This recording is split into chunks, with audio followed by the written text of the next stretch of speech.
Hello, hello, hello. Welcome back. So today you are going to look at fiction and folklore, because if you're going to write a piece of folklore that reflects your own culture, it would be nice to understand what fiction and folklore are. So first, fiction. You can see it right here at the bottom. So this is literature in the form of prose, especially short stories and novels that develop imaginary events and people. Prose is literature that is essentially not informative writing.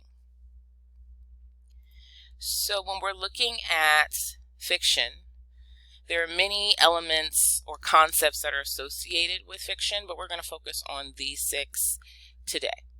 There are characters, plot, conflict, point of view, setting, and theme. So first, let's look at characters.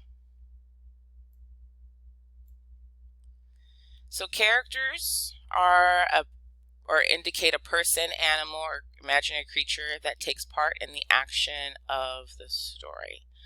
So I think of Darth Vader from Star Wars. I think of Bilbo Baggins from The Hobbit, right? Characters. They can be people or not people. You can create your own creature, or you can just go with what exists in the world. So writers develop their characters through this concept of characterization, and this is how they create, reveal, and develop the character. And they create, reveal, and develop the character by describing the character's looks, their thoughts, their feelings, their motivations, their needs, their actions, and how they're viewed by others. When we are describing characters, right, we can describe them using these concepts: round, flat, static, dynamic. Protagonist and antagonist are also important concepts for you to know. So a round character is a character that is complicated. And this isn't necessarily a bad thing. They're just not a superficial character. So you might, in addition to describing your character's looks, you describe their thoughts, their feelings, their motivations, and we really get to see the thought process and the person or the personality behind the character. A flat character is the opposite of a simple character. We may just see their looks and their actions. We may not get a lot about their feelings or their motivations, and they may not really change too much throughout the story. So leading to that, a static character can be very similar to a flat character, but essentially a static character stays the same. We don't see any changes in their thoughts, their feelings, their motivations, their actions, or how they're viewed by others. A dynamic character is the opposite of static. We actually do see a significant change in them. And the change isn't really related to looks. It's something deeper, like their motivations, their thoughts or beliefs and views of the world change significantly.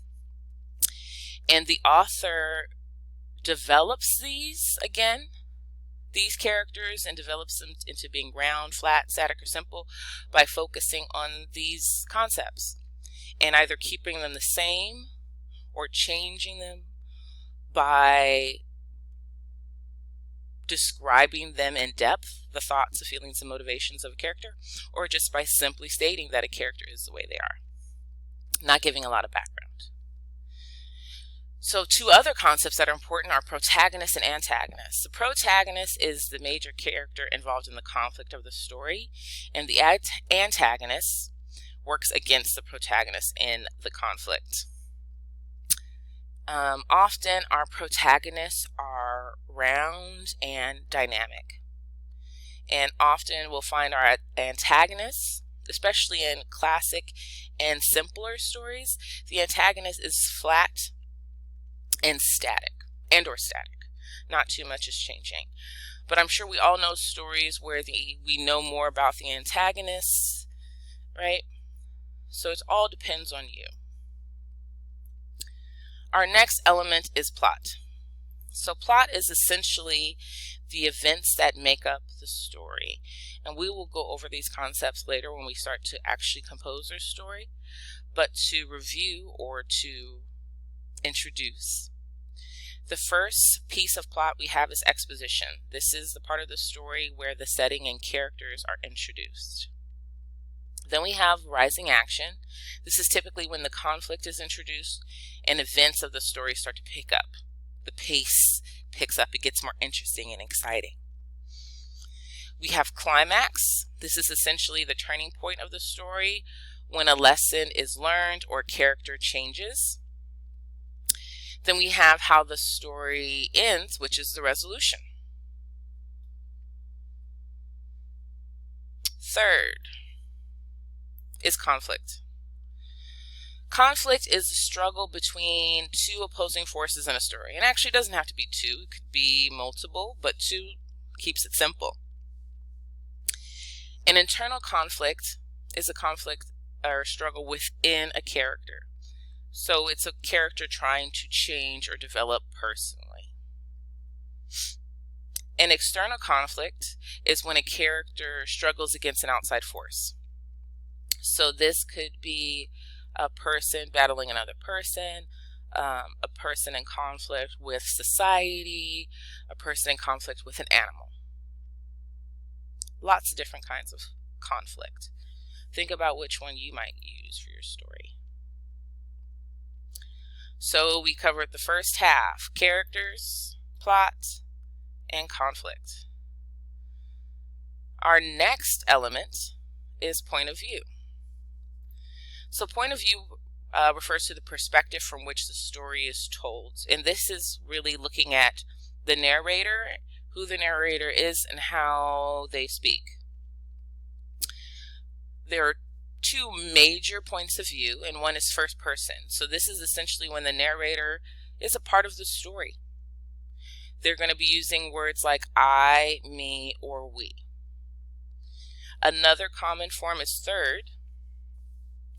And this is when the narrator essentially is observing the story from the outside. And they'll use words like he, she, it, they. They're not involved in the conflict or the story per se. The next element is setting. And this is essentially the time and place of the action in the story. Time can refer to time period. So if your story is taking place during the Dark Ages, that's also a reference to setting. It's not necessarily just about or a reference to location. You can get as detailed as possible. And lastly, we have theme. Often you will look at all these other elements, character, setting, point of view, etc., to find the theme. And the theme is really the author's message about life, their views of humanity, or their worldview.